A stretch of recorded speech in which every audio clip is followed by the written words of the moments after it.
Boa noite, pessoal. Estamos aqui aguardando a conexão com o nosso entrevistado de hoje. Fase de teste aqui. Esse vídeo vai ser público. Só um instante, Zé Cláudio. Eu estou aqui, que a câmera está virada, certo? Em instantes aí a gente vai começar. Eu estou tentando fazer aqui a conexão com o entrevistado de hoje, que será o Greenpeace. Momento.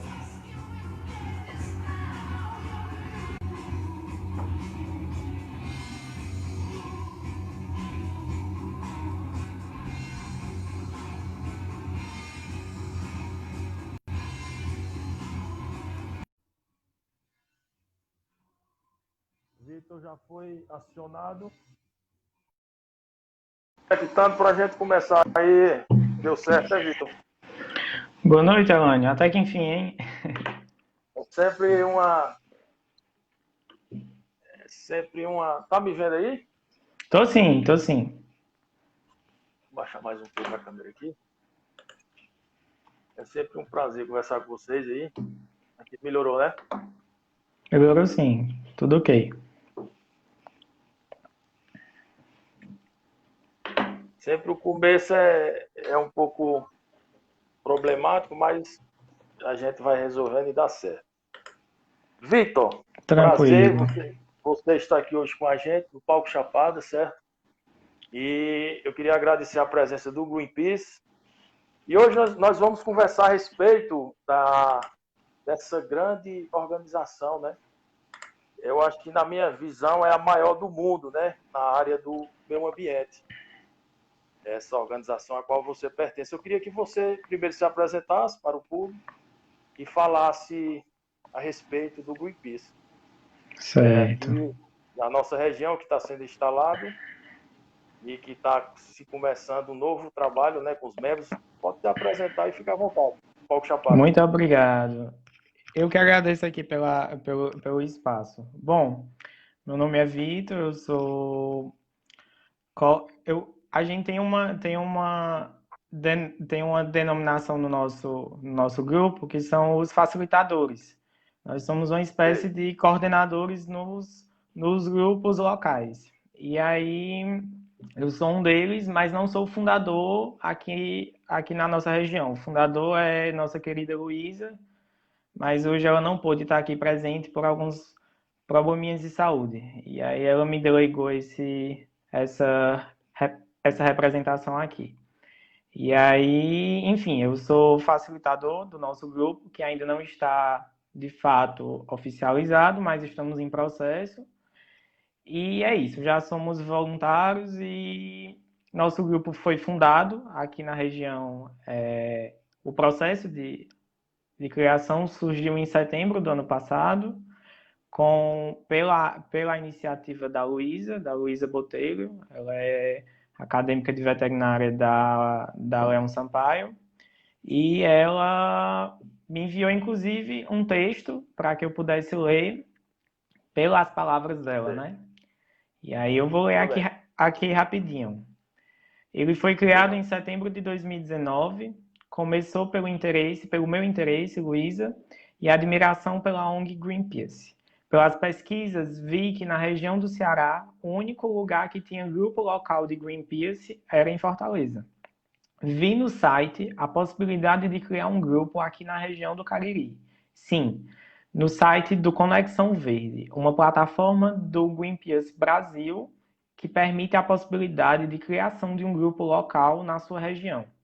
Lá é explicado como funciona todo esse processo. Então, no próprio site encontrei pessoas daqui da região com o mesmo interesse pela ONG. Entrei em contato com elas e criei um grupo no WhatsApp. Como em cadeia, uma pessoa entra em contato com outra e convida para o grupo. Assim foi crescendo o nosso grupo de interessados. Fizemos nossa primeira reunião presencial em setembro. Assim tivemos o primeiro registro de ação do Greenpeace aqui no Cariri. Dessa forma, Elânio, a gente foi fazendo contatos de pessoas que tinham interesse nessa temática, e a partir daí a gente foi coletando pessoas, fazendo registro mediante mediante uma certa oficialização de voluntário diante da plataforma nacional e estamos em processo para que sejamos oficializados. Já somos reconhecidos como um grupo de voluntários, mas ainda não somos um grupo do Greenpeace. Ainda não somos uma filial, entre aspas. E aí, a gente vem desde setembro do ano passado desenvolvendo algumas ações pontuais dentro das nossas limitações. E aí é isso. A gente está nessa batalha de conseguir atingir um quadro de metas que é estabelecido para que a gente possa não só representar a ONG aqui, como desenvolver ações mais incisivas para desenvolver um trabalho mais efetivo. E aí é isso. Hoje, se eu não me engano, registrados, a gente tem em torno de 35 pessoas oficializadas nessa plataforma Conexão Verde. E, se eu não me engano, para que a gente tenha essa primeira ação, são necessários 10, que foram lá na nossa primeira reunião. E dessa forma, a gente está aqui, está tentando fazer o que pode nesse período de quarentena. E é isso, desenvolvendo dentro das nossas possibilidades. Interessante. E como é que a pessoa faz para ser voluntário? Quem quiser entrar, para chamar, se cadastra pela internet, ou então procura vocês aqui em Juazeiro. A sede é aqui em Juazeiro, aí. Assim, a gente não tem uma estrutura física. De início, as reuniões foram na casa da própria fundadora, da Luísa. Depois, a gente expandiu para alguns lugares pontuais, seja em alguma universidade, algum espaço público. E para que venha a se tornar um voluntário, basta, no caso, ou entrar em contato com o WhatsApp de alguém e pedir para entrar no grupo, entrar em contato.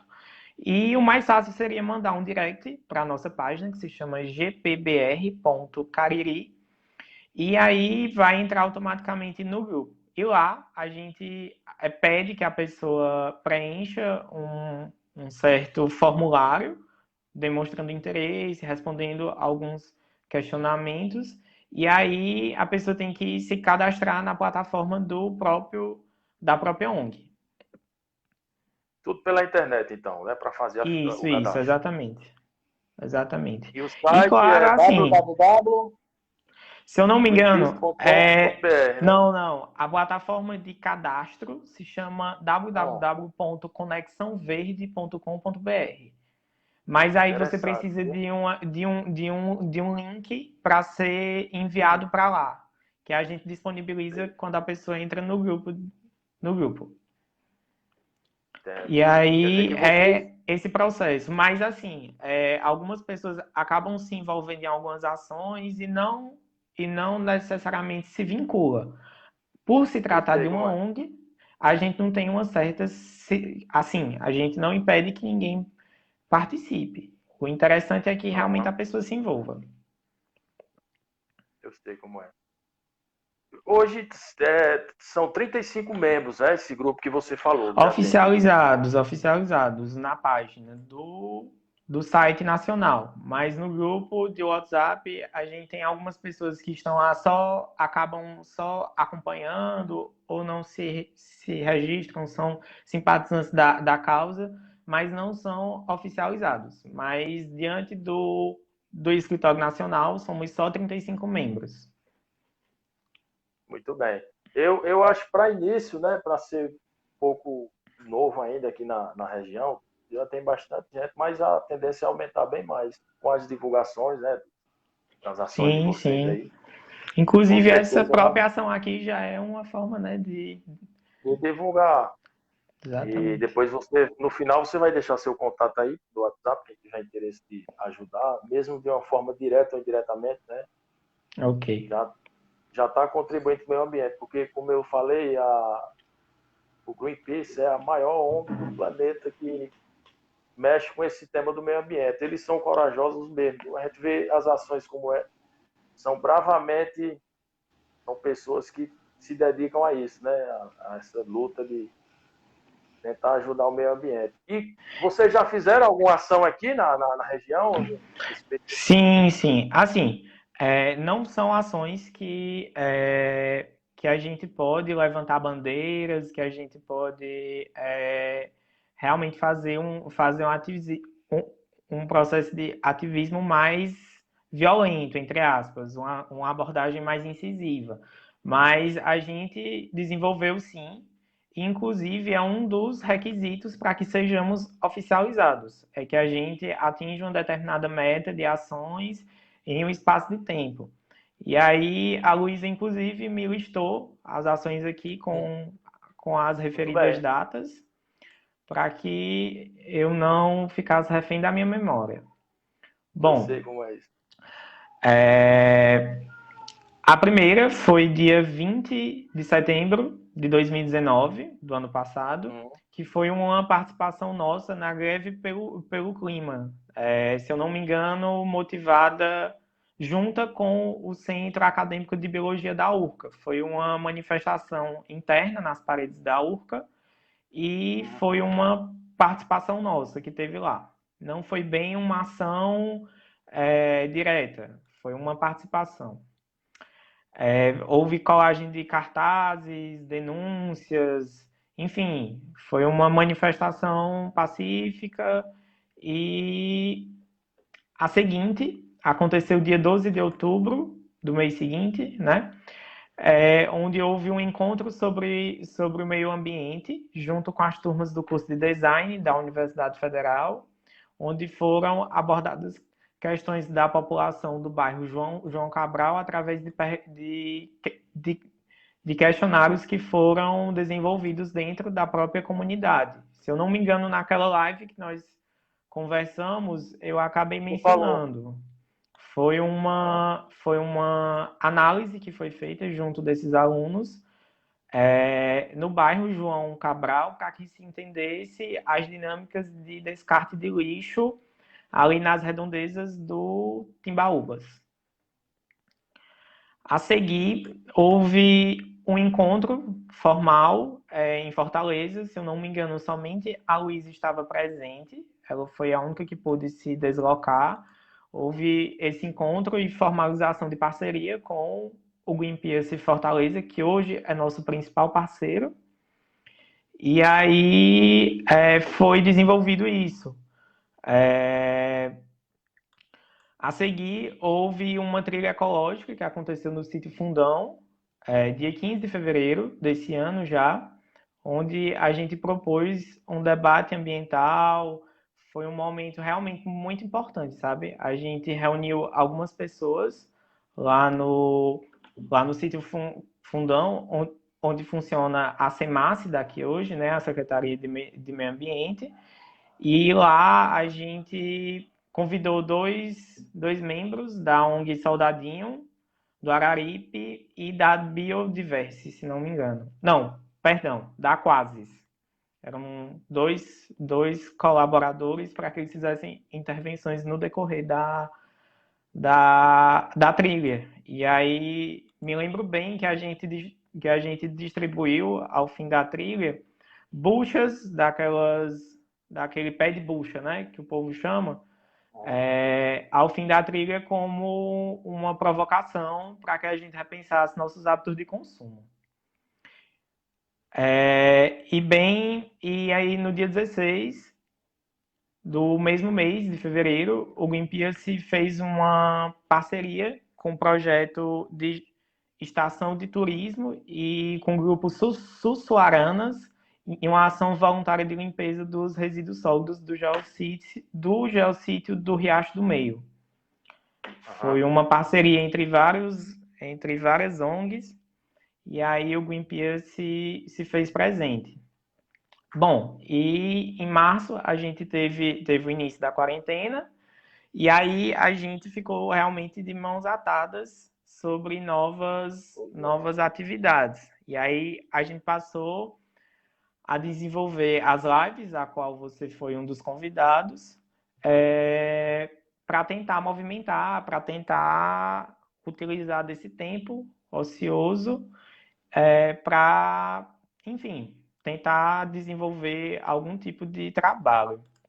Junto a isso, a gente também promoveu um evento online, uma sessão de cinema, que foi abordado, inclusive, o documentário. A gente disponibilizou o documentário que falava sobre a história do surgimento da ONG como um todo, né?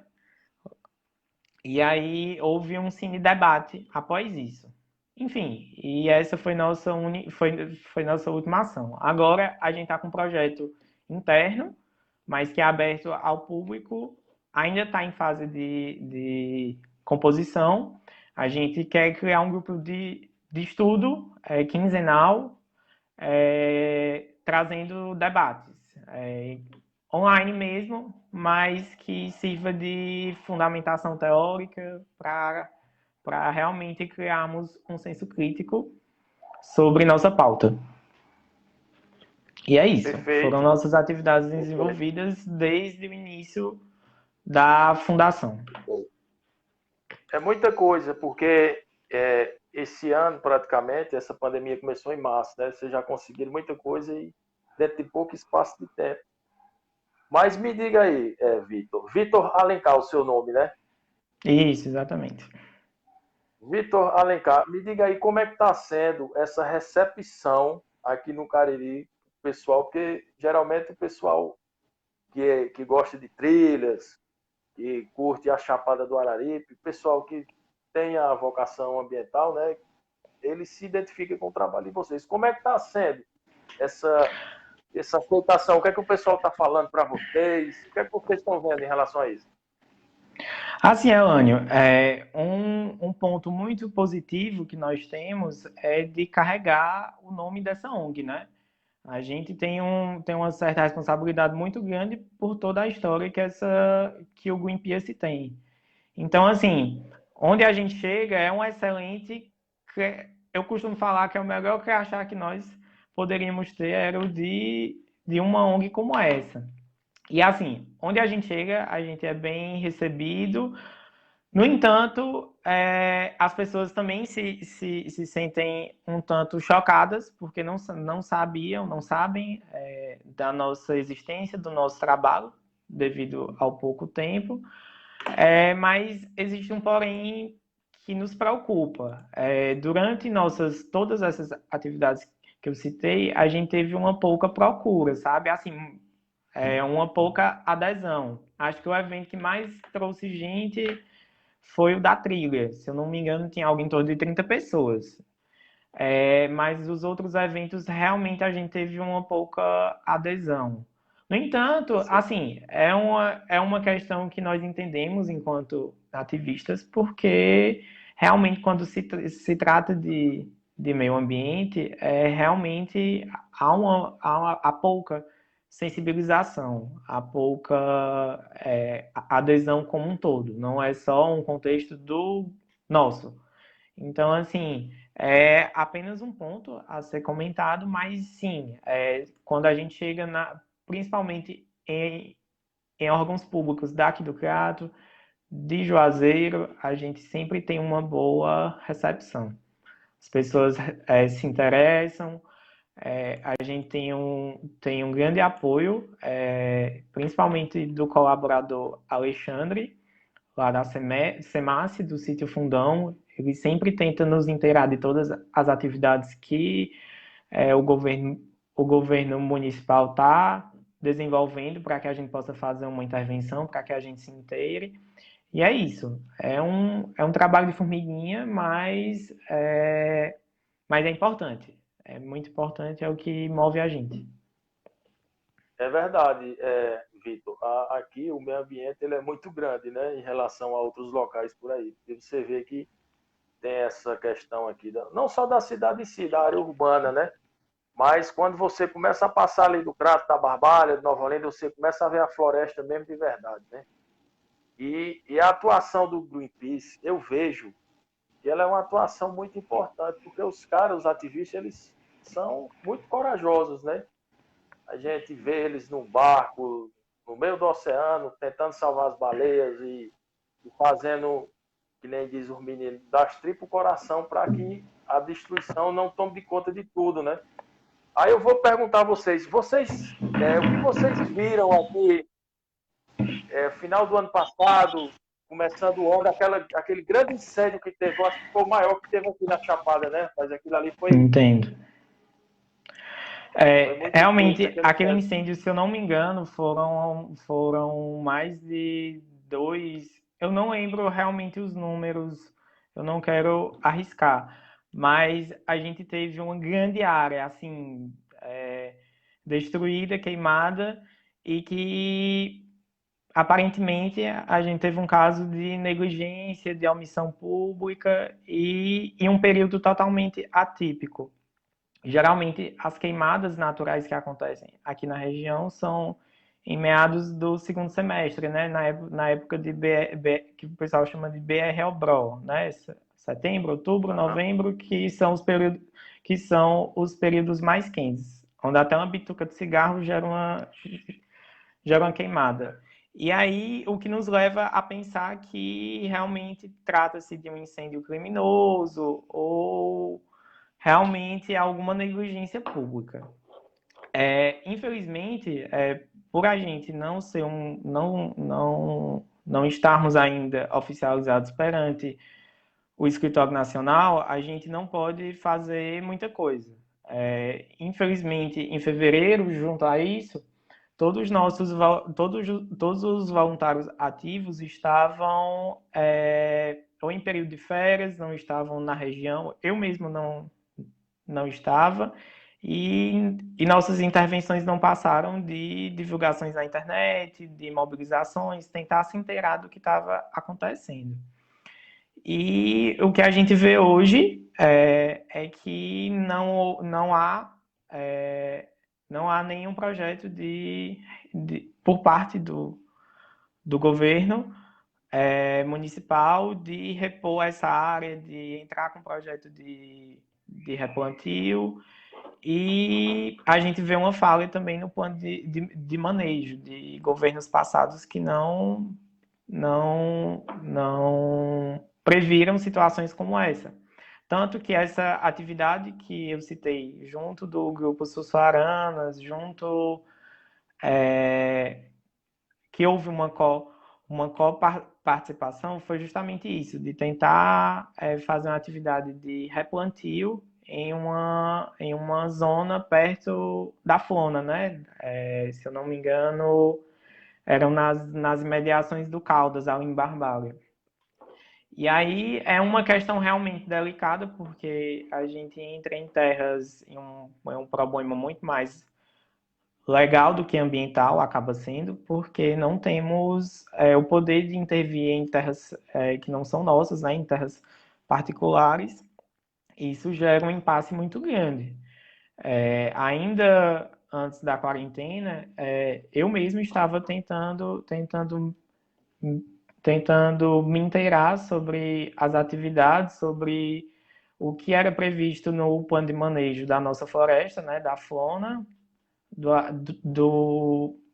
que compreende as três cidades, Icrato, Juazeiro e Barbalha, para ver o que é que poderia ser feito, o que é que nós poderíamos ser cobrados. No entanto, nesse contexto de pandemia, a gente acabou deixando eu, particularmente, acabei deixando isso de lado, devido a outras demandas pessoais. Mas é algo que realmente a gente precisa rever, até porque estamos chegando no período de estiagem, né, daqui a alguns É meses, verdade.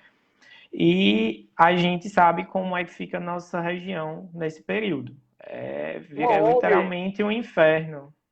uma ONG não, desculpe, um grupo lá de Barbalha, logo que aconteceu isso, pouco tempo, vocês ficou sabendo. Se eu não me engano, o título era Salvem a Floresta. Eles juntaram um número de pessoas e foram fazer esse trabalho, né, do replantio e tudo. Se eu não me engano, a memória, se eu não for, não sei se você sabe disso, mas isso aconteceu aqui lá. O pessoal do Caldas mesmo. Eles Uhum, juntaram um número de soube. pessoas. Inclusive, estava até chovendo nesse dia, e foi no dia de domingo. E Daniel, eu acho o nome dele, ele fez essa ação lá, bacana essa ação. que ele fez? Em fevereiro, nós estivemos conversando com a chefia do Instituto Chico Mendes daqui do Crato, da região, na verdade, mas a sede fica ali no Pimenta. E aí nós estivemos conversando e o próprio presidente, né, o Paulo Maia, o diretor, ele nos alertou sobre o perigo desse plantio motivado pela população. Que a gente Não. tem toda uma dinâmica ecológica que merece ser estudada para que a gente faça um trabalho de replantio como esse. Muitas vezes são plantadas espécies que não são nativas, muitas vezes em locais inadequados, da maneira inadequada, e isso reforça mais ainda a necessidade desse diálogo com o poder público, que pode realmente oferecer as ferramentas para que isso seja feito da melhor forma possível. É realmente uma questão delicada e problemática, porque se aconteceu um incêndio como esse, nessa proporção, em fevereiro, em uma época chuvosa, o que há de ser das épocas de seca, em que a gente tem, além das queimadas ilegais, né, dos próprios agricultores, dos fabricantes de tijolo, de telha, que precisam de madeira, ainda tem os crimes, ou ainda existem as queimadas naturais, né? Que acontecem como própria estratégia da natureza. Então, Antes realmente, do. é uma previsão que a gente tem que começar a se organizar para ver como vamos fazer isso. Antes dessa pandemia, rapaz, a gente estava recebendo dezenas de fotos de desmatamento na Chapada. E caminhões e caminhões e caminhões, dezenas, centenas de caminhões descendo a serra carregados de madeira, né? Não existe uma fiscalização em relação a isso, a gente sabe aqui. E é muito difícil esse trabalho, porque quem tentou fazer esse trabalho aqui, eu acho que foi muito perseguido. Você já sabe como é a região aqui, né? Em relação a essa coisa do. Eu acho que não é só aqui, não, é a Amazônia É em todo também, canto, é em Amazonas. todo canto. Mas é um trabalho que tem que ser feito, independentemente da maldade dos malfeitores, né? Tem que ser feito esse trabalho. É uma questão muito delicada, porque até para a nossa própria intervenção, a gente tá falando de áreas que não têm um fácil acesso, é bem distante do centro das três cidades, tanto de Crato, de Juazeiro como Barbalha. Até o deslocamento para essas áreas é um problema. E veja bem, ainda existe o perigo, né, que pode ser eminente, que é eminente em tentar fiscalizar por conta própria, né, essas áreas e a gente se deparar com pessoas armadas escoltando esse desmatamento. É uma questão muito polêmica.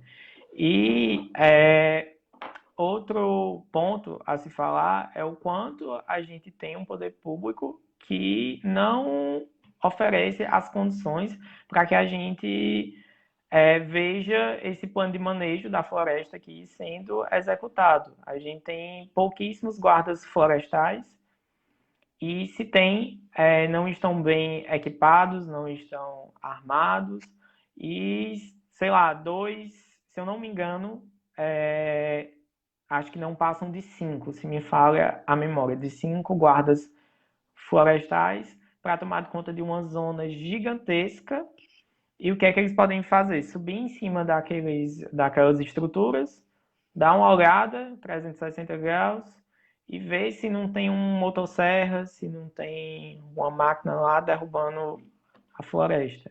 É uma situação realmente até difícil para a gente poder fazer uma denúncia, porque não tem quem fiscalize. É um problema realmente muito grande. Muito, muito, muito grande. O buraco é muito mais embaixo. E, além disso, temos os problemas aqui, né? De lixo, esgoto, Poluição de rio, é realmente uma gama de situações que a gente tem que estar de olho, tem que estar tentando acompanhar. E a gente precisa de cada vez mais voluntários para tentar atender toda essa demanda. Vocês estão mapeando essas dificuldades, esses problemas aqui? Sim, na nossa última reunião, a gente estabeleceu algumas linhas de busca, né? A gente já começou a mapear os problemas ligados à contaminação do subsolo. Então a gente começou a mapear construções próximas a leitos de rio, que ainda podem ser barradas, que ainda estão no período de um ano de contestação. A gente já começou a mapear os loteamentos que estão fazendo poços muito rasos, e as fossas sépticas das casas também próximas dessas veias d'água subterrâneas. A gente já mapeou alguns clubes aqui da região que não fazem um manejo da água correta, que captam dessas veias de água e, enfim, os problemas são imensos. Devolvem a água para os leitos de rio, água contaminada, coletam ela em sua total proporção, deixando a veia vazia, e isso não possibilita o desenvolvimento da fauna. E aí a gente começou nessa linha. Após isso, a gente tem que ir devagarzinho, é um passo de cada vez. Após isso, a gente deve começar ou pela situação dos lixos, que já envereda por esse lado de contaminação do lençol freático, e acredito que é o próximo passo. Mas só pode ser executado assim que a gente voltar às atividades. Por enquanto, é isso, é estudar e fazer uma análise dentro das limitações da internet para tentar atenuar esses problemas, fazer um panorama mais objetivo. É verdade. A internet ela tem esse dom de aproximar, né? E você vê até mesmo os problemas de perto, né? O Google Earth ele tem essa facilitação e você pode ver um rio, pode se ver uma mata, pode se ver um lixão, né? Que toda essa questão. Mas eu acredito muito no trabalho de vocês e vejo que depois dessa pandemia vai ter muita coisa pela frente, né? Se Deus quiser. Contamos com sua ajuda, inclusive. Com certeza. Eu já fui filiado ao Greenpeace em 2011. Uhum. Eu passei uma chuva na capital e tudo. E eu estou pensando até em reativar também, né? Para poder fazer essa Seja somatória com você. bem-vindo. Obrigado. Mas Elânio, é isso aí. temos algumas perguntas aí ou não? Eu confesso que eu havia visto algumas, mas Ah, sumiram. eu estou olhando para cima aqui porque tem uma televisão, porque o celular está um pouco distante aqui de mim. Mas se você tiver acesso às perguntas aí, tiver como rolar a câmera, a tela, veja aí se alguém quer participar. E se alguém estiver participando, pode compartilhar também, né? Essa nossa entrevista com o Greenpeace aqui do Cariri. Vocês ficam à Sim, vontade para perguntar sim. alguma coisa. Muito obrigado. Tem algumas intervenções aqui que eu vou comentar. A Comente. Iris Tavares falou: o Cariri é alvo de ações endógenas predatórias com sérios impactos no meio ambiente. Nossa localização geográfica, ela, por ser tão benéfica, né, por ser tão abundante, ela possibilita que esse impacto se dê de uma forma realmente tendenciosa, né, conveniente para quem visa se abastecer disso. A gente tem aqui uma chapada que, como dizem os próprios estudiosos, funciona como uma esponja, né? De tanta água que ela consegue acumular. e infelizmente a gente tem desvios de água no meio da chapada de uma forma assim abundante. É você caminhando, fazendo trilha e quando pensa que não é um cano d'água passando sem nenhum tipo de fiscalização, sem nenhum tipo de regulamento sobre a quantidade de água que está sendo extraída, a forma como está sendo extraída. Além da abundância de fauna e flora, de espécies endêmicas, temos aí uma fauna com vários animais ameaçados de extinção, e que graças a atividades como a do Geoparque, da Aquasis, agora de uma nova ONG, a Biodiverse, em preservar essas espécies, o próprio Instituto Chico Mendes, e são a essas ONGs que a gente ainda consegue ter uma certa mitigação dessas situações. O Jadeilson falou sobre a gente tem que fazer uma campanha para acabar com pássaros presos em gaiolas, algo muito recorrente no nosso estado. E sim, sem dúvidas, eu acompanhei o pessoal da ADAC essa semana, da Associação de... Semana passada, perdão. Da Associação dos Direitos dos Animais,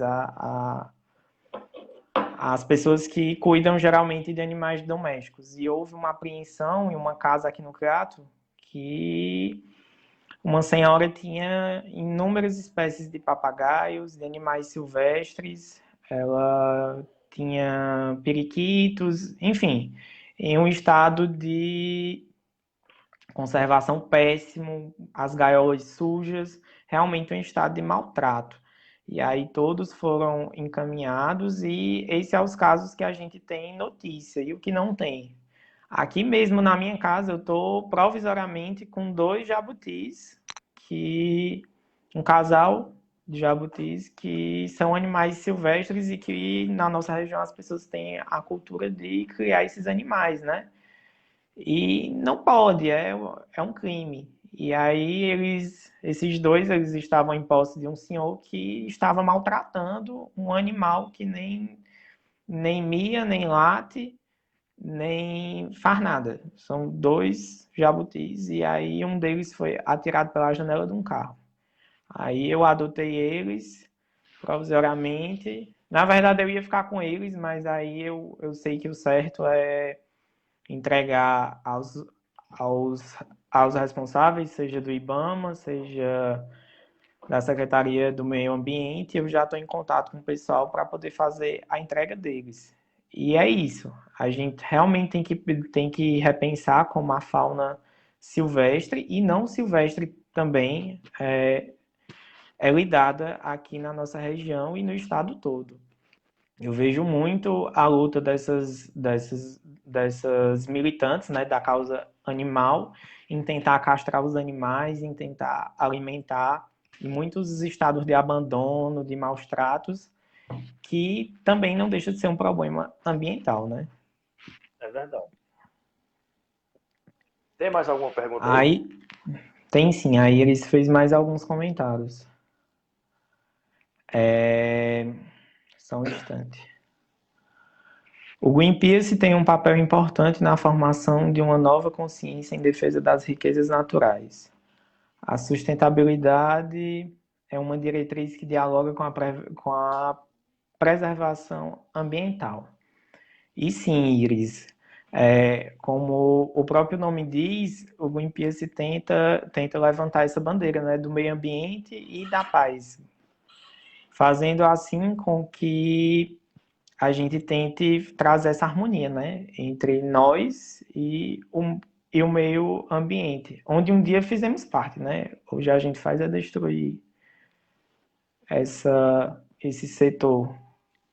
E aí eles falam mais uma vez, Vitor, o Cajubá é a espinha dorsal da região metropolitana do Cariri. Saudosa lembrança do professor Jackson Antero, geógrafo da URCA, e foi um militante ativo, com voz e ação em defesa da Chapada do Araripe. Infelizmente, eles eu não conheço. Eu na verdade, sou piauiense, só tem 2 anos que eu me mudei para cá.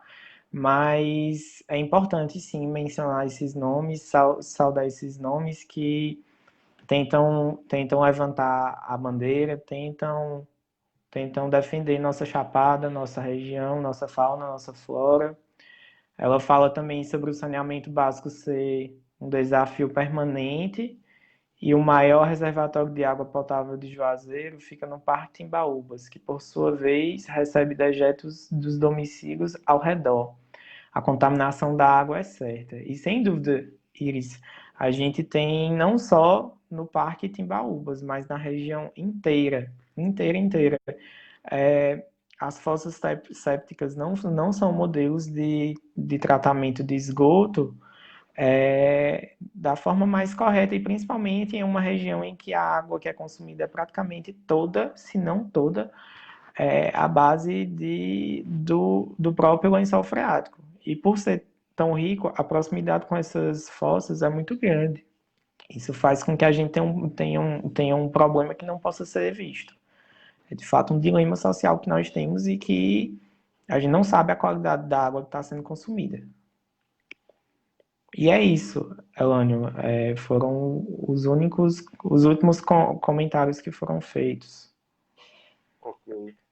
Eu queria que você definisse a palavra Greenpeace para mim.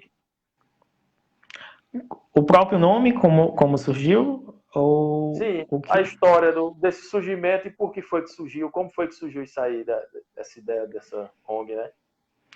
Elânio, até onde eu me lembro, o próprio Greenpeace, o nome, foi o nome de um navio que partiu em destino a uma ilha do hemisfério norte com militantes, que eram hippies na época, se não me engano, em 1971 ou 1964. Tenho essas duas datas na cabeça. Mas foi motivada por alguns hippies que se mobilizaram para protestar por uma ação do governo norte-americano em fazer testes nucleares em uma ilha. Eu confesso que eu não me recordo a localização dela. Não sei se era na Suécia ou Noruega. E esses testes iriam impactar de alguma forma, se eu não me engano, iria contaminar a água daquela região com metais pesados, enfim. E eles partiram e virou notícia. Virou notícia no mundo inteiro que o navio Greenpeace, né, que é o neologismo entre Green Verde e Peace Paz, para tentar defender e lutar contra essa contaminação, né, esse teste nuclear. E virou notícia, realmente virou capa de todos os jornais, de todas as TVs da época, e isso fez nascer o espírito de luta, né, de defesa do meio ambiente, e isso criou um movimento, se não me engano, eles conseguiram sim impedir que houvesse o teste nuclear, e eles foram recebidos do local de partida, que agora eu não me recordo, com palmas, com vibrações, e esse movimento fez com que nascesse que o espírito em várias pessoas, né, de luta, de militância, criando assim o primeiro Greenpeace, né, primeira ONG, não sei se primeira ONG, mas o primeiro grupo dado Greenpeace, fazendo assim com que fosse se espalhando. Foram criando sedes no mundo todo, e hoje, se eu não me engano, existem 55 mil cidades, uma coisa assim, 55 mil grupos. Eu não tenho os dados agora. Imagina você Mas aí em 1971, né, no começo da década de 70, isso, um acontecimento desse, mas o navio estava caracterizado, tinha nome e tudo. ele tinha, eu tenho essa imagem na cabeça, era um navio não de pequeno porte e tinha um nome Greenpeace, bem em letras garrafais, e foi justamente essa capa que fez com que surgisse esse movimento todo. E eram todos eram homens, só homens, e além de defesa, né, do próprio meio ambiente, eles falavam muito em paz, em good vibes, né? Era também partia também desse movimento hippie. É. E o criador da época ainda está vivo aqui, ainda está ativo? Ele ainda está ou mudou? Elânio, eu não tenho certeza, mas eu posso confirmar com 99% que não. Eu tenho para mim que ele já faleceu. Mas eu posso fazer uma pesquisa rápida aqui. Beleza. Eu tinha até o nome Pode dele. ficar à vontade. Eu tinha até o nome dele em mente, mas agora me fugiu. É o criador, né? Só um instante. O fundador. Hoje Na verdade, era um grupo. Fundado em 1971 por um grupo de ativistas sob o nome de Don't Make a Wave Commit, como resposta ao interesse do governo dos Estados Unidos em testar armas nucleares nas Ilhas Aleutas. E eu acho que ele não vai designar um fundador, porque eram vários. No entanto, um nome de destaque que aparece aqui é o do Robert Hunter. Faleceu em 2005. Sim, ele é falecido já. Que foi o primeiro grupo, que foi o primeiro membro do grupo por toda a sua vida. E aí existem outros, né? O Paul Watson, que se desvinculou da ONG. Aparentemente, os originais eles já não participam mais. Infelizmente, creio eu, existiam outros interesses também. Por eles serem hippies, eles deveriam defender as causas do movimento, que foi muito conhecido, né, pelo aquele slogan, né, de faça amor, não faça guerra. Enfim. Mas hoje a gente tem uma ONG aí consolidada e aí pelo mundo todo, né? E por sinal com milhares de ativistas, né? Muitos mesmo. Sem dúvidas. Fortaleza tem muito mesmo. Fortaleza. Sim. O de Fortaleza, a gente sempre tem contato com eles, né? E aí lá eles já têm um grupo consolidado há uns 4 anos. Eles desenvolvem muitas ações, são conhecidos pelas ações de defesa das dunas, né? Da poluição das dunas, do Parque do Cocó, sempre estão muito, muito engajados. Eles são realmente uma parceria nossa que só tem a somar. Muito bem, Vitor. Eu fico satisfeito em conversar com você e conhecer mais, né, a respeito. E hoje mesmo uma pessoa me perguntou, rapaz, como é que faz para entrar no Greenpeace, conhecer e tal. E aos pouquinhos vocês vêm conquistando esse espaço, né, através da internet. Sim. É uma vital ferramenta para a gente hoje.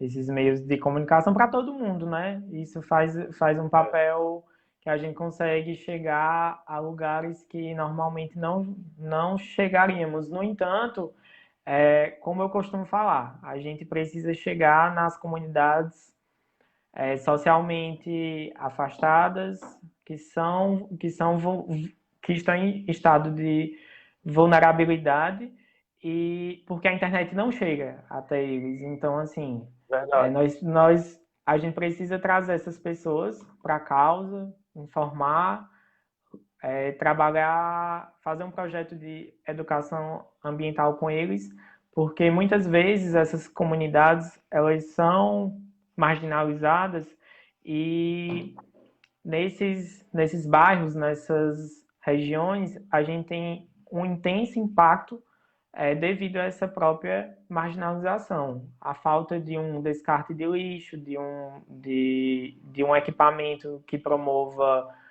um escoamento de esgoto. A gente tem uma série de problemas, muito próximas a lixões, então deixa de ser um problema ambiental e passa a ser um problema de saúde pública. Enfim, a gente precisa realmente de construir esse diálogo, né, entre educação, saúde meio e meio ambiente, porque ambiente. se a gente focar em uma única coisa, a É. gente acaba Eles pecando em estão outras. eles estão muito ligados, né? O meio ambiente, a saúde e a educação é uma ligação que não tem explicação. Sem Pois, dúvidas. Vitor, deixa aí as suas considerações finais e se você quiser fazer um convite aí para o pessoal, tem curiosidade, Bom, eu e acho que o convite é debater o que tema, né? acompanhe nossa página, né? É no próprio Instagram, o nome é @gpbr.cariri. E lá a gente costuma divulgar nossas ações, o trabalho que a gente está tentando desenvolver. Para os que desejam participar, se inteirar das nossas atividades, basta mandar um direct, que a gente vai acolher na nossa página, no nosso grupo, na nossa família.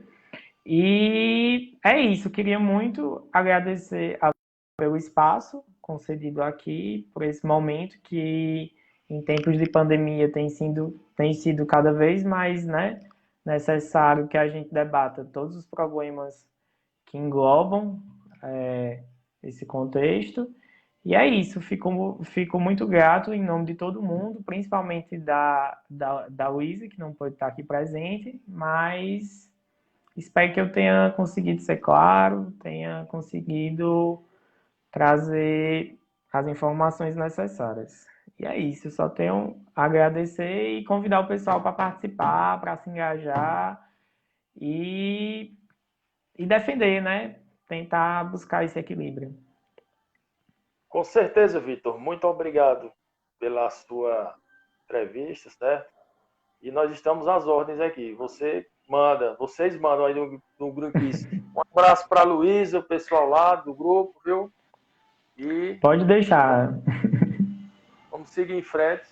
E na próxima semana a gente vai ter aqui no Palco Chapada a Cafa, né?